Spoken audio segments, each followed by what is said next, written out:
दोस्तों, एक तरफ प्रधानमंत्री नरेंद्र मोदी जी देश की जनता से कह रहे हैं सोना कम खरीदो, पेट्रोल बचाओ, खर्च कम करो। लेकिन दूसरी तरफ सवाल ये भी उठ रहा है कि क्या ये नियम सिर्फ आम जनता के लिए है? क्योंकि आज भी नेताओं की बड़ी बड़ी रैलियों में सैकड़ों गाड़ियों के काफिले निकल रहे हैं।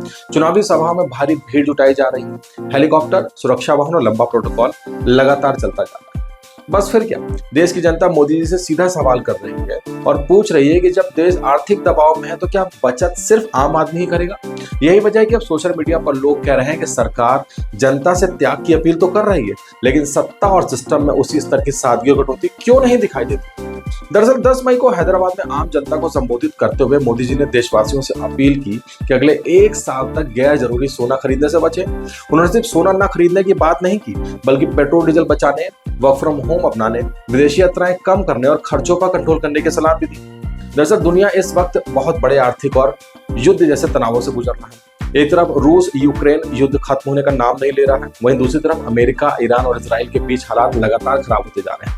कई विशेषज्ञ तो इसे तीसरे विश्व युद्ध जैसी स्थिति की शुरुआत तक मानने लगे। इसका असर पूरी दुनिया की अर्थव्यवस्था पर दिखाई देता है। कच्चा तेल $105 प्रति बैरल के पार पहुंच चुका है और भारतीय रुपया लगभग ₹95 प्रति डॉलर तक कमजोर बताया जा रहा है। ऐसे में भारत जैसे देश पर सीधा दबाव पड़ना लाजमी है, क्योंकि भारत अपनी जरूरत का ज्यादा तेल और सोना विदेशों से खरीदता है। और यहीं से मोदी सरकार की चिंता शुरू होती है, क्योंकि जब भारत विदेशों से ज्यादा सामान खरीदता है तो डॉलर तेजी से बाहर जाता है, डॉलर बाहर जाता है तो रुपया कमजोर होता है, रुपया कमजोर होगा तो पेट्रोल महंगा होगा, गैस महंगी होगी, लैपटॉप, मोबाइल से लेकर रोजमर्रा की चीजें तक महंगी हो जाएंगी।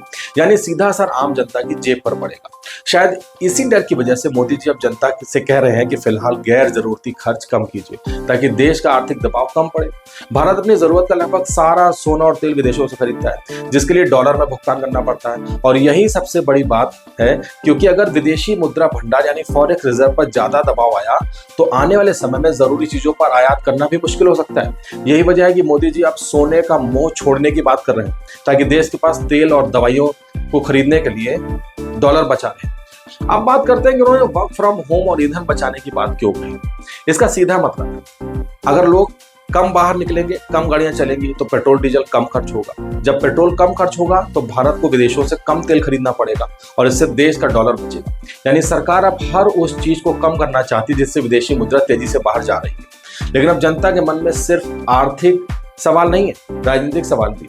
लोग पूछ रहे हैं कि आखिर इतने सालों में मोदी जी ने बड़े बड़े देशों के दौरे कर रहे हैं, विदेशी नीति को अपनी सबसे बड़ी ताकत बता रहे हैं। आज जब मुश्किल समय से भारत गुजर रहा है, तब खुलकर कौन सा देश भारत के साथ खड़ा दिखाई दे रहा है? हाल ही में पाकिस्तान के साथ तनाव बढ़ा, ऑपरेशन सिंदूर जैसी स्थिति बनी, लेकिन दुनिया में कई बड़े देशों ने खुलकर भारत का साथ देने के बजाय सिर्फ संयम बरतने की सलाह दी। अमेरिका, जिसके साथ भारत और मोदी जी की नजदीकियां सबसे ज्यादा चर्चा में रहती है, उसने भी कई मौकों पर भारत पर दबाव डालने वाली भाषा ही इस्तेमाल की। यही वजह है कि अब विपक्ष और आम लोग सवाल पूछ रहे हैं कि आखिर इतने बड़े बड़े विदेशी रिश्तों का फायदा भारत को मुश्किल समय में कितना मिला? कि क्या देश फिर से किसी वैसी मुश्किल आर्थिक स्थिति की तरफ बढ़ रहा है? क्या आने वाले समय में आम आदमी पर फिर से वैसा ही दबाव देखने को मिल सकता है? अब सच क्या है, ये तो आने वाला समय बताएगा। ये सिर्फ एहतियात है या किसी बड़ी आर्थिक दबाव का संकेत? लेकिन इतना जरूर है कि पहली बार देश में ऐसा माहौल बन रहा है जहां सरकार खुद जनता से कह रही है कि खर्च कम करो।